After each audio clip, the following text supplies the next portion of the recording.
दोस्तों, क्या कभी आपने सोचा है कि बैंक लॉकर में रखा हुआ सामान चोरी हो जाने पर बैंक हमको कंपनसेशन क्यों नहीं देती है, या फिर क्यों इस रहस्यमय गड्ढे के ऊपर से उड़ने वाला हर एक प्लेन और एरोप्लेन क्रैश हो जाता है? अगर ये नहीं तो आप ये तो जरूर ही जानते होंगे कि आखिर ग्रेडिंग सिस्टम में डी के बाद ई क्यों नहीं आता। वेल, अगर नहीं जानते आप इन सभी सवालों के जवाब, तो आज की इस वीडियो को बिल्कुल भी स्किप मत कीजिएगा, क्योंकि ऐसे फैक्ट्स और इन्फॉर्मेशन देंगे कि आप हो जाएंगे फैक्टिफाइड। नंबर 9 दोस्तों, अमूमन हम अपनी मेहनत की कमाई बैंक में हिफाजत से सेव करके रखते हैं, लेकिन हर कोई ऐसा नहीं करता, खासकर वो व्यक्ति जिसने 2 नंबर की कमाई की हो, क्योंकि बैंक में पैसा रखने से उसे देना पड़ेगा भारी भरकम इनकम टैक्स। इसलिए जिनके पास 1 नंबर का पैसा होता है वो शांति से जाकर बैंक में पैसा जमा कर देते हैं, क्योंकि उन्हें डर रहता है कि कहीं उसके वो पैसे चोरी ना हो जाए। मगर दोस्तों, चोरी डकैती तो बैंक में भी होती है, और यहाँ पर गजब की बात तो ये है कि जब भी बैंक में चोरी होती है तो आपके अकाउंट में जितना पैसा होता है बैंक उसे आपको लौटा देती है। हालांकि ऐसा सिर्फ बैंक अकाउंट के लिए किया जाता है। वहीं अगर आपके लॉकर में रखे पैसे की चोरी होती है तो भाई साहब, बैंक आपको फुटी कौड़ी नहीं देती। लेकिन ऐसा क्यों करती है बैंक हमारे साथ? दरअसल दोस्तों, आपके बैंक अकाउंट में जितना भी पैसा होता है उसकी हर एक डिटेल बैंक के पास होती है, मगर आपके लॉकर में क्या खास सामान रखा हुआ है वो आप कभी बैंक को डिस्क्लोज नहीं करते हो। ऐसे में आप ही बताइए, जब बैंक को पता ही नहीं होगा कि आपके लॉकर में है क्या, तो वो उसका मुआवजा आखिर आपको कैसे दे दे। नंबर 8 दोस्तों, अगर ध्यान से देखा जाए तो हमारे इर्द गिर्द कई रहस्यमय चीजें मौजूद है, और उन्हीं में से एक है रशिया में मौजूद ये विशालकाय गड्ढा, जिसके ऊपर उड़ने वाला कोई भी हेलीकॉप्टर या एरोप्लेन टपाक से नीचे गिर जाता है। पर सवाल उठता है कि रशिया का ये गड्ढा हुआ तो हुआ कैसे, और आखिर इसमें ऐसा क्या खास है जिसमें यहाँ इतने बड़े हादसे होते हैं। असल में दोस्तों, आधा किलोमीटर से भी ज्यादा गहरे वाले, किलोमीटर से भी ज्यादा चौड़े इस गड्ढे को धरती में इंसान नहीं किया है, जो एक्चुअली में एक सोने की खदान है। अब जो कि ये गोल्ड माइन रशिया में है, इसलिए सर्दियों में इसका टेम्परेचर 30 डिग्री सेल्सियस तक चला जाता है। लेकिन माइन के अंदर की जो एयर वो बाहर की एयर के मुकाबले काफी वार्म है, और जब माइन के अंदर की वार्म एयर और बाहर की कोल्ड एयर एक दूसरे से मिलते हैं तो यहाँ बवंडर सा कुछ बन जाता है, और ऐसे में जब कोई प्लेन या फिर हेलीकॉप्टर इसके आसपास घूमता है तो वो उसके संपर्क में आकर ऑटोमेटिकली क्रैश कर जाता है। नंबर 7 दोस्तों, दुनिया भर के ग्रेडिंग सिस्टम पर नजर डाली जाए तो अक्सर हमने अपने लव्ड वंस की रिपोर्ट कार्ड पर A, B,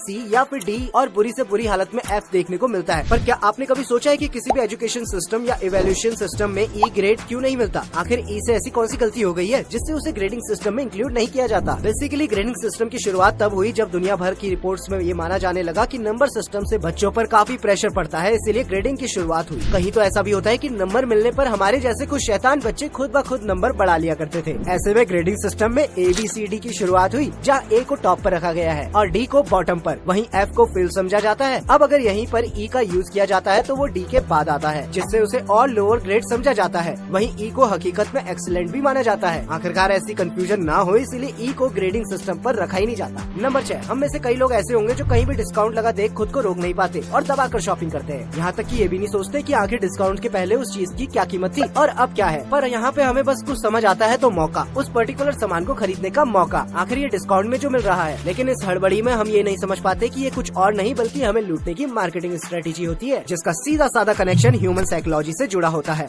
और वो कैसे, चलिए आपको बताते हैं। असल में दोस्तों, ह्यूमन साइकोलॉजी कुछ इस तरीके से काम करती है कि उसे बहुत ज्यादा खुशी होती है जब वो खूब सारे पैसे बचाता है। और इसी बात का टेस्ट करने के लिए पेलेस नाम के एक ब्रांड ने एक इंटरेस्टिंग एक्सपेरिमेंट किया। उन्होंने वीकेंड पर अपना नाम बदलकर पेलेसी रख लिया और उसकी कीमत बढ़ा दी, जिनमें से कुछ के ऊपर उन्होंने भारी डिस्काउंट दिया तो कुछ पर डिस्काउंट नहीं दिया। अब आपको जानकर यहाँ हैरानी होगी कि जब स्टोर में कस्टमर आए तो उन्होंने डिस्काउंट वाले प्रोडक्ट को पलक झपकते ही खरीद लिया, वहीं नामात्र लोगों ने बिना डिस्काउंट वाले प्रोडक्ट को भी खरीदा। मगर शॉप पर सबसे ज्यादा खरीदारी एज यूजुअल डिस्काउंट वाले प्रोडक्ट की ही हुई। नंबर 5, आपने आमतौर पर A, B, O और AB ब्लड ग्रुप के बारे में तो सुना ही होगा, लेकिन क्या कभी आपने गोल्डन ब्लड ग्रुप के बारे में सुना है? जी हाँ, गोल्डन ब्लड ग्रुप, और ये किसी जानवर में नहीं बल्कि हम इंसानों में ही पाया जाता है। आपको जानकर हैरत होगी कि ये ब्लड ग्रुप पूरी दुनिया में सिर्फ 43 लोगों की रगों में दौड़ रहा है, जो कि अमेरिका, ब्राजील, कोलंबिया और जापान के रहने वाले हैं। अब इतने रेयर होने की वजह से इसकी कीमत भी मार्केट में काफी ज्यादा है। अब आप ये सोच रहे होंगे कि आखिर इसमें ऐसा क्या खास है, तो गाइस आपको बता दें कि ओरिजिनली रेड ब्लड सेल में प्रोटीन पाए जाते हैं, मगर इसमें खासियत ये है कि इसमें कोई प्रोटीन नहीं मिलता और इसे साइंटिफिक लैंग्वेज में RH न्यूल कहा जाता है। बस इन्हीं वजहों से इसे दुनिया भर में गोल्डन ब्लड कहा जाता है। वैसे आपका ब्लड ग्रुप क्या है हमें कमेंट करके जरूर बताइएगा, और अगर आपको नहीं पता तो टेस्ट जरूर करवा लीजिएगा, क्या पता आपकी बॉडी में भी वो गोल्डन ब्लड हो। नंबर 4 दोस्तों, हमारे प्रधानमंत्री नरेंद्र मोदी जी को दुनिया के सबसे शक्तिशाली नेताओं में गिना जाता है। उनके नाम के चर्चे देश विदेश तक लिए जाते हैं, लेकिन वो कहते हैं ना, हर इंसान की सफलता के पीछे किसी औरत का हाथ होता है, और यहाँ वो शख्सियत खुद मोदी जी की स्वर्गवासी माँ हीराबेन जी है। जी हाँ, शायद आपको ये नहीं पता होगा, मगर मोदी जी द्वारा चलाई गई अधिकतर स्कीम की प्रेरणा उनकी माँ हीराबेन ने ही दी थी, और इसकी शुरुआत तब हुई जब उनकी माँ ने उन्हें ईमानदारी से काम करके देश सेवा करने को बोला, जिसके बाद मोदी जी का फेमस डायलॉग ना खाऊंगा ना खाने दूंगा का संबोधन किया गया। और तो और बचपन में प्रधानमंत्री मोदी जी और उनके 5 भाइयों का पेट पालने के लिए उनकी मां ने काफी कठिनाइयों का सामना किया था, जिसको याद में रखते हुए मोदी जी की औरतों के लिए प्रधानमंत्री उज्ज्वल योजना जैसी कई स्कीम निकाली थी, जिसे भारत सरकार ने देश के घर घर तक पहुंचाने की कोशिश की। वाकई में मां से बड़ा योद्धा कोई नहीं।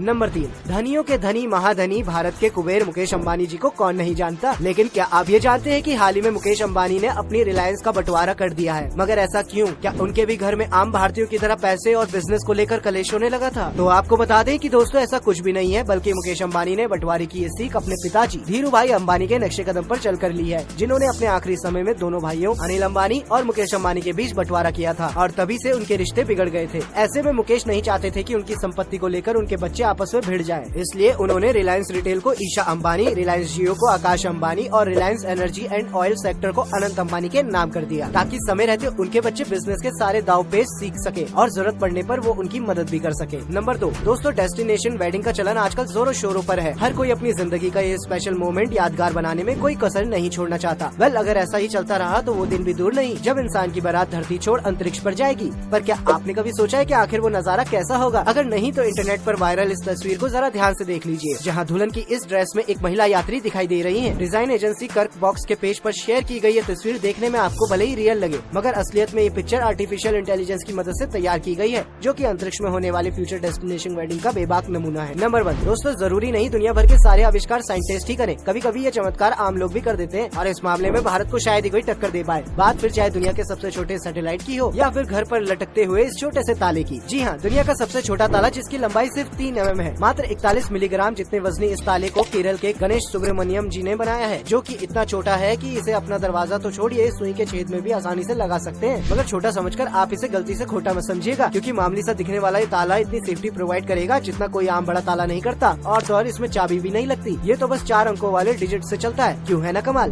तो दोस्तों आज के लिए बस इतना ही। अगर आपको वीडियो पसंद आई हो तो इसे लाइक कर दीजिएगा, शेयर करिएगा और जाते जाते हमारे चैनल को सब्सक्राइब करना ना भूलिए।